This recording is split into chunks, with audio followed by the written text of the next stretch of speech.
Assalamualaikum warahmatullahi wabarakatuh. Kepada yang terhormat Bapak Agus Wahyudi selaku dosen pengampu mata kuliah Ushul Fikih kelas 2A Akuntansi Syariah dan kepada teman-teman akuntansi syariah kelas 2A yang saya cintai. Perkenankanlah pada kesempatan ini saya untuk memimpin presentasi tentang hukum, mahkum fih dan mahkum alaih. Kami dari kelompok 3 yang beranggotakan Ayu Septianingsih dengan NIM 215221010, kemudian Elisa Gautama dengan NIM 215221013, kemudian saya sendiri Atina Nur Hasanah dengan NIM 215221014, dan yang terakhir Delia Hidayati dengan NIM 215221040. Nah, yang akan kita bahas dalam video ini ada 4 poin. Poin yang pertama yaitu hakim, yang berisi pengertian hakim serta perbedaan antara baik dan buruk yang akan disampaikan oleh Ayu Septianingsih.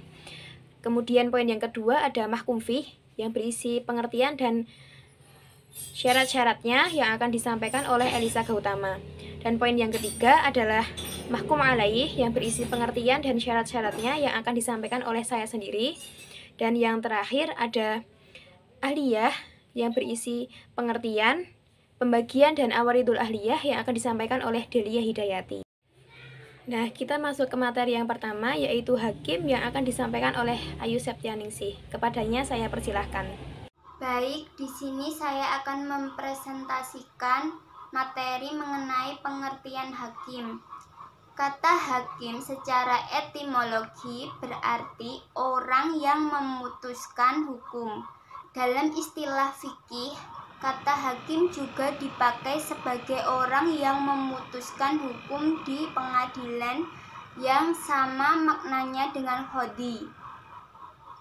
Dalam kajian usul fikih, kata hakim berarti pihak penentu dan pembuat hukum syariat secara hakiki. Ulama usul fikih sepakat bahwa yang menjadi sumber atau pembuat hakiki dari hukum syariat adalah Allah Subhanahu wa ta'ala. Hal ini ditunjukkan oleh Al-Quran dalam surat Al-A'nam ayat 57. Meskipun para ulama usul fikih sepakat bahwa pembuat hukum adalah Allah, namun mereka berbeda pendapat dalam masalah apakah hukum-hukum yang dibuat Allah SWT hanya dapat diketahui dengan turunnya wahyu dan datangnya Rasulullah SAW atau akal secara independen bisa juga mengetahuinya. Perbedaan pendapat ini berpangkal dari perbedaan pendapat tentang fungsi akal dalam mengetahui baik dan buruk suatu hal. Lanjut materi yang selanjutnya mengenai perbedaan baik dan buruk.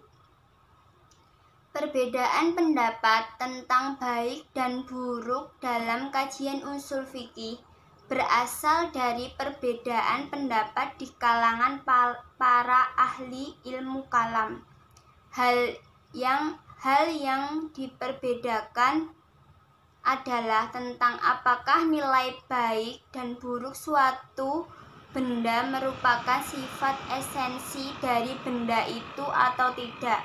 Dalam hal ini terdapat beberapa pendapat. 1. Kalangan Mu'tazilah berpendapat bahwa perbuatan dapat dibagi kepada 2 kategori. Yang pertama, perbuatan yang sifat baik atau buruknya bersifat esensial. Berkata benar sepanjang esensinya adalah baik, dan sebaliknya berbohong sepanjang esensinya adalah buruk. Demikianlah halnya sifat-sifat terpuji seperti adil, santun, berani, jujur, dan menolong orang lain. Sepanjang esensinya adalah baik sehingga akal pikiran manusia mampu menyatakan bahwa hal ini itu adalah baik setiap kali menyaksikannya. Sifat-sifat tercela seperti kezaliman, pengecut, dan pengkhianat sepanjang esensinya adalah buruk bila menyaksikannya. Oleh karena itu, baik dan buruk itu merupakan sifat esensi dari suatu perbuatan. Maka, kekuatan akal pikiran yang sehat secara independen mampu mengetahuinya. Artinya, untuk mengetahui baik dan buruk sebagian dari perbuatan bisa dengan akal pikiran, tidak tergantung kepada wahyu. Fungsi wahyu untuk memberitahukan kepada manusia mana perbuatan yang menurut esensinya baik dan mana yang buruk. Kedua, perbuatan-perbuatan yang tidak dapat diketahui oleh akal nilai baik dan buruknya seperti ibadah dan cara-caranya. Dalam hal ini secara mutlak diperlukan wahyu untuk mengetahui baik dan buruknya. Sejalan dengan hal di atas, Abu al-Husain al-Bashri, seorang tokoh Mu'tazilah, dalam buku Al-Mu'tamad membagi amal perbuatan manusia dalam dua kategori. Yang pertama, perbuatan akliyah, yaitu perbuatan yang hukumnya dapat diketahui dengan akal pikiran. Dan yang kedua, perbuatan syariah, yaitu perbuatan di mana syarah ikut menentukan hukum dan bentuknya. Perbuatan kategori ini terdiri dari dua macam. A. Perbuatan di mana hanya dengan syariat dapat diketahui hukum, bentuk, dan kedudukannya sebagai ibadah bagi pelakunya. Misalnya, ibadah sholat. B. Perbuatan di mana syarah berperan mengubah, menambah, atau mengurangi persyaratan-persyaratan yang telah diketahui akal pikiran. Ya, terima kasih kepada Ayu yang sudah menyampaikan materi tentang hakim. Materi yang selanjutnya yaitu mahkum fih yang akan disampaikan oleh Elisa Gautama. Kepadanya saya persilahkan. Baik, saya akan menjelaskan tentang mahkum fih dan syarat-syaratnya. Yang pertama, pengertiannya. Maksudnya adalah perbuatan seorang mukallaf yang berkaitan dengan taklif atau perbebanan. Taklif yang berasal dari Allah ditunjukkan pada manusia dalam setiap perbuatan-perbuatannya. Tujuannya dari taklif ini adalah sebagian bentuk uji coba atau ibtilah dari Allah kepada para hambanya supaya dapat diketahui mana hambanya yang benar-benar taat dan mana hambanya yang berbuat maksiat kepadanya. Dengan demikian, sebuah taklif akan selalu berkaitan erat dengan perbuatan mukallaf, dan perbuatan inilah yang disebut dengan maf'ul alayh. Dari sini terlihat jelas bahwa setiap bentuk taklif adalah perbuatan. Ketika taklif ini berupa taklif ijab atau maaf, maka hukum tersebut akan terlaksanakan dengan adanya sebuah tindakan atau perbuatan, dan jika taklif itu berbuat karafah atau haram, maka hukum tersebut akan terlaksanakan pula dengan adanya tindakan atau perbuatan meninggalkan. Jadi, tindakan pencegahan atau meninggalkan sesuatu itu juga dianggap sebagai bentuk filun perbuatan.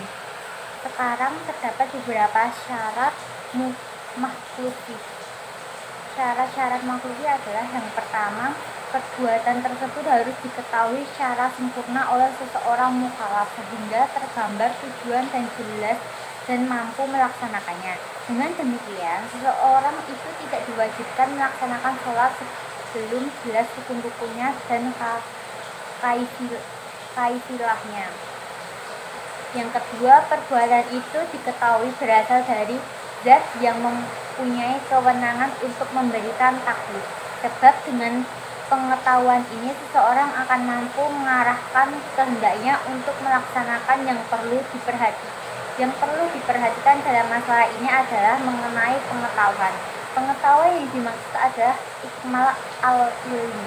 Kemungkinan untuk mengetahui bukan pengetahuan secara praktis, artinya kita seseorang itu telah mencapai taraf berakal dan mampu memahami hukum-hukum syar'i dengan sendirinya atau dengan cara bertanya pada ahlinya, maka ia telah dianggap sebagai orang yang mengetahui apa yang ditakdirkan kepadanya.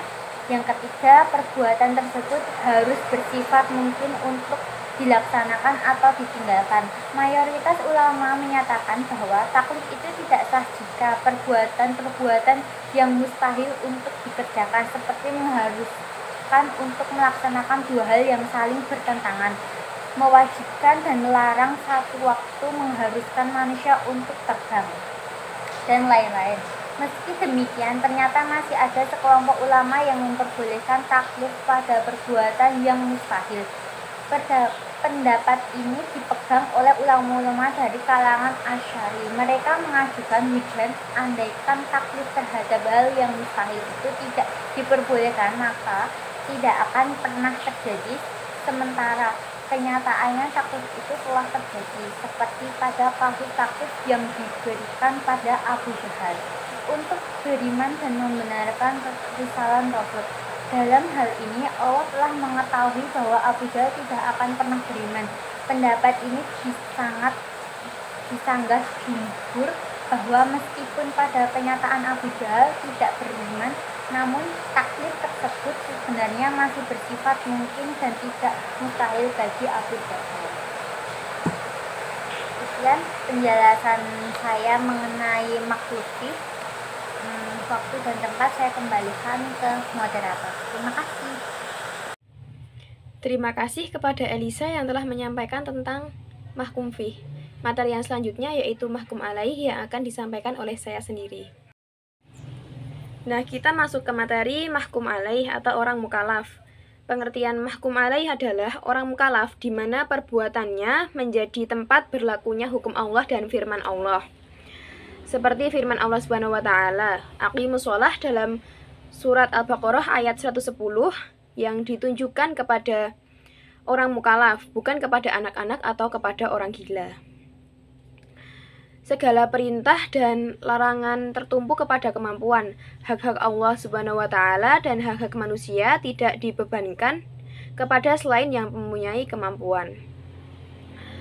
Kapan manusia mempunyai kemampuan menerima beban, tidak terlepas dari pertumbuhan dan perkembangan, baik fisik maupun psikis, perkembangan jasmani dan rohani. Nah, kemudian kita akan membahas tentang perkembangan manusia. Perkembangan manusia dapat dilihat dari hukum Islam dibagi menjadi 4 periode. Periode yang pertama yaitu periode janin. Janin dalam kandungan ibunya ada kemungkinan nanti mati atau lahir dalam keadaan hidup.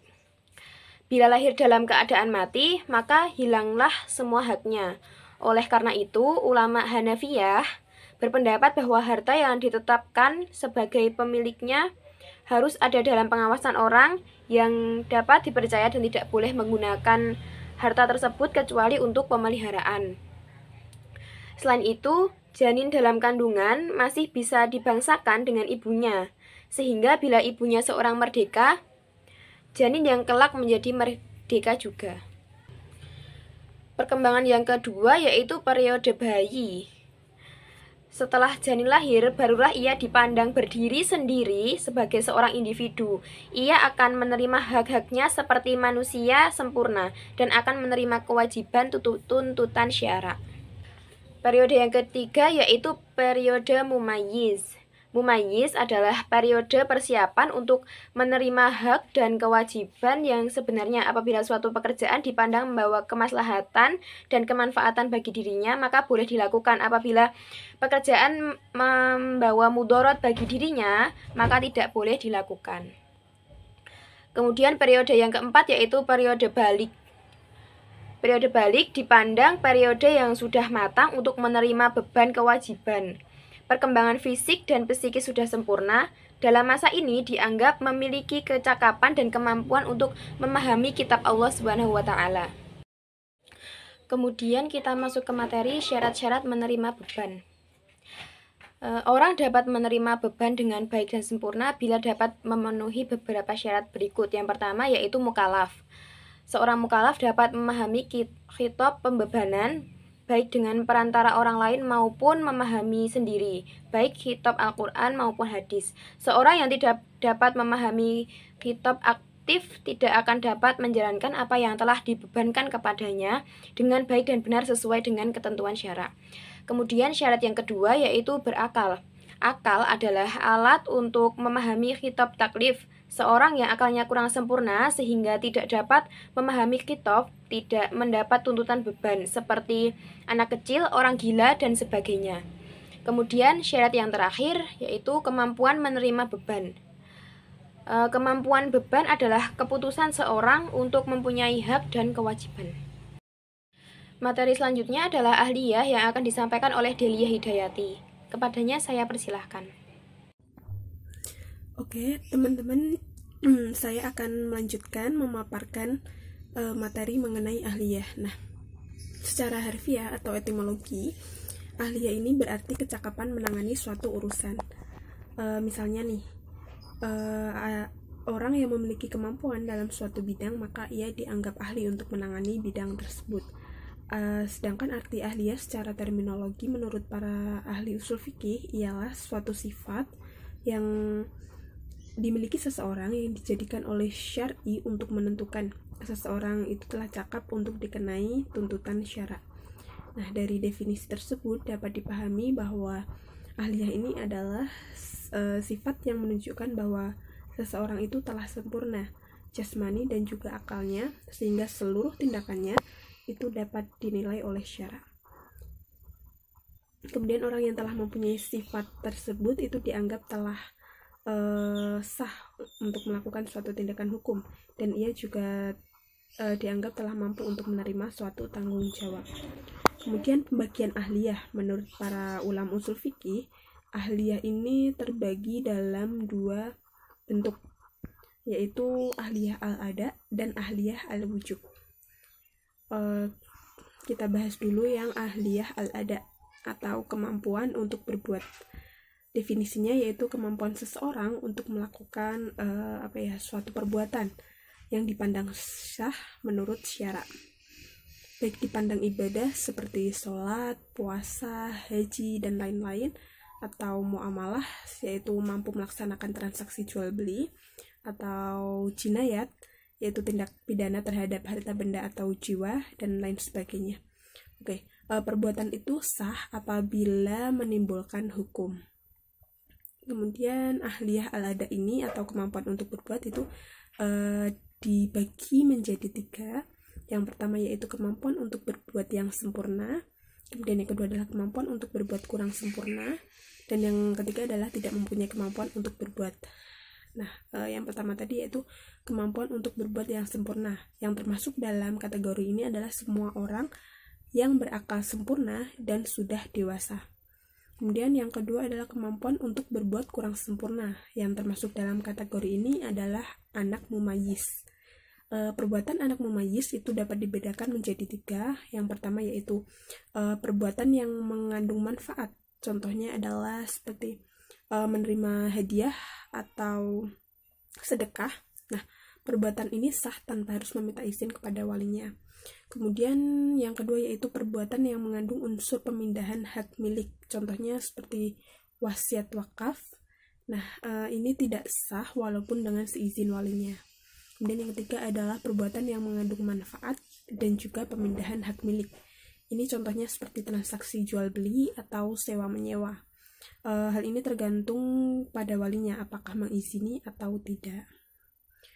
Kemudian macam ahliyah al-ada yang ketiga tadi adalah tidak mempunyai kemampuan untuk berbuat. Nah, yang termasuk dalam kategori ini adalah anak-anak dan juga orang gila. Segala kata-katanya dan juga perbuatannya itu tidak dapat menimbulkan akibat hukum. Kemudian jenis ahliyah yang kedua yaitu ahliyah al-wujub atau kemampuan menerima hak dan kewajiban. Definisinya yaitu kemampuan seseorang untuk menerima hak dan kewajiban. Kemampuan ini melekat pada semua orang. Kemudian ahliyah al-wujub ini dibagi menjadi 2 bagian, yaitu yang pertama adalah ahliyah al-wujub dan yang kedua adalah ahliyah al-wujub ghairu tam. Nah, ahliyah al-wujub itu adalah kemampuan menerima hak dan juga kewajiban dengan sempurna, dimiliki oleh semua orang sejak lahir sampai meninggal dunia. Yang kedua adalah ahliyah al-wujub ghairu tam. Ini adalah kemampuan menerima hak dan juga kewajiban kurang sempurna. Dalam hal ini kemampuan menerima hak saja, sedangkan untuk menerima kewajiban itu belum ada. Contohnya adalah janin yang masih dalam kandungan ibunya. Nah, selanjutnya adalah halangan atau awaridul ahliyah. Halangan atau awaridul ahliyah itu ada 3 kategori. Yang pertama yaitu halangan yang dapat menghilangkan kemampuan berbuat sama sekali. Yang kedua adalah halangan yang dapat mengurangi kemampuan untuk berbuat tapi tidak sampai menghilangkan sama sekali. Dan yang ketiga adalah halangan yang tidak dapat mengurangi kemampuan untuk berbuat atau menghilangkan sama sekali tetapi dapat mengubah sebagian ketentuan hukum. Oke. Untuk kategori yang pertama, yaitu halangan yang dapat menghilangkan kemampuan untuk berbuat sama sekali, itu contohnya adalah yang pertama gila. Orang gila itu dipandang tidak mempunyai kemampuan untuk bertindak sama sekali karena akalnya yang hilang, tidak dapat membedakan baik dan juga buruk. Kemudian contoh yang kedua adalah tidur. Dalam keadaan tidur, kesadaran kita hilang sama sekali dan tidak mampu menggunakan akal. Maka perkataan dan perbuatannya itu tidak sah dan tidak dapat mengakibatkan hukum. Kemudian contoh yang ketiga adalah pingsan. Pingsan ini menyebabkan hilangnya kesadaran sehingga kita tidak mempunyai kemampuan untuk berbuat sama sekali, sehingga tidak dapat menerima taklif apapun sampai kesadarannya itu pulih kembali. Kemudian contoh yang terakhir adalah meninggal dunia. Nah, hal ini dapat menghapus semua kemampuan untuk berbuat kecuali yang berhubungan dengan harta benda, seperti hutang, wasiat, haji, zakat, dan lain sebagainya. Kemudian kategori yang kedua tadi adalah halangan yang dapat mengurangi kemampuan untuk berbuat tapi tidak sampai menghilangkan sama sekali. Yang termasuk dalam kategori ini adalah orang yang kurang akalnya. Dalam hal hukum, orang seperti ini disamakan dengan anak mumayyiz. Oke, kemudian kategori yang ketiga adalah halangan yang tidak dapat mengurangi kemampuan untuk berbuat atau menghilangkan sama sekali, tetapi dapat mengubah sebagian ketentuan hukum. Yang termasuk dalam kategori ini, contohnya adalah yang pertama boros. Seorang pemboros itu adalah orang yang mempunyai akal sempurna, tetapi tidak dapat menggunakan akalnya dengan sempurna. Pemboros ini tetap mendapatkan taklif dalam ibadah, tetapi dalam hal harta benda itu disamakan dengan mumayyiz sampai dia pandai untuk mengurus dan juga membelanjakan hartanya. Kemudian contoh yang kedua adalah lupa dan lalai. Orang yang lupa dan juga lalai itu masih harus melakukan hak-hak hamba dan juga hak-hak Allah Subhanahu wa Ta'ala. Kemudian contoh yang ketiga adalah sakit. Orang yang sakit dalam hal ibadah itu ada rukhsah atau keringanan, sedangkan dalam hal muamalah itu tetap berlaku. Kemudian contoh yang keempat adalah haid dan nifas. Nah, dalam hal puasa itu keduanya, yaitu haid dan nifas ini tidak wajib. Orang yang sedang haid dan nifas berarti mereka tidak wajib mengerjakan puasa, tetapi mereka wajib untuk mengqadanya setelah suci tanpa dosa sedikit pun. Kemudian dalam hal sholat itu haid tidak wajib, ya kan? Jadi kalau kita sedang haid kita tidak wajib untuk sholat, dan tidak wajib juga untuk mengqadha sholat setelah suci. Kemudian contoh yang kelima adalah gurauan. Kemudian contoh yang keenam yaitu mabuk. Orang mabuk itu dapat mengubah sebagian ketentuan hukum. Perkataan orang yang sedang mabuk terhadap transaksi jual beli menurut jumhur ulama itu dianggap uzur. Perbuatan orang yang sedang mabuk itu bila berkaitan dengan tindak pidana harta itu dapat dikenakan pidana harta melalui walinya. apabila melakukan tindak pidana jiwa dapat dikenakan hukuman pengajaran. Kemudian contoh yang ke-7 adalah bepergian. Kemudian contoh yang ke-8 adalah kebodohan. Kemudian contoh yang terakhir adalah paksaan. Nah, paksaan ini adalah sesuatu yang dipaksakan terhadap seseorang, baik perkataan maupun perbuatan yang tidak disukainya. Nah, paksaan ini ada 2 sifat, yaitu yang pertama adalah paksaan yang menghilangkan sifat ikhtiar atau kehendak, yaitu paksaan yang tidak dapat dihindarkan. Apabila dihindarkan maka akan berakibat fatal, seperti binasanya jiwa. Kemudian paksaan yang kedua yaitu paksaan yang menghilangkan sifat ridho atau rela, yaitu paksaan yang tidak dapat dihindarkan, dan apabila dihindarkan itu tidak berakibat fatal. Terima kasih kepada Delia yang telah menyampaikan materi tentang ahliyah. Nah, sekian presentasi dari kelompok kami. Apabila ada pertanyaan, kritik, ataupun saran, boleh ditulis di kolom komentar ya. Terima kasih dan mohon maaf. Wassalamualaikum warahmatullahi wabarakatuh.